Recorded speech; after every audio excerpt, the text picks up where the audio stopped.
আসসালামু আলাইকুম রহমতুল্লাহ।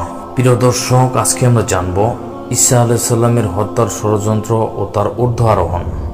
তৎকালীন রোম সম্রাট সাতেউনুস এর নির্দেশে ঈসা আলাইহিস সালামকে গ্রেপ্তারের জন্য সরকারি বাহিনী ও ইহুদি চক্রান্তকারী তার বাড়ি ঘেরাও করে তারা জনৈক নরাধমকে ঈসা আলাইহিস সালামকে হত্যা করার জন্য পাঠায়। কিন্তু ইতিপূর্বে আল্লাহ ঈসা আলাইহিস সালামকে উঠিয়ে নেওয়ায় সে বিফল মনোরথ হয়ে ফিরে যায়। কিন্তু এরই মধ্যে আল্লাহর হুকুমে তার চেহারা ঈসা আলাইহিস সালাম এর সাদৃশ্য হয়ে যায়।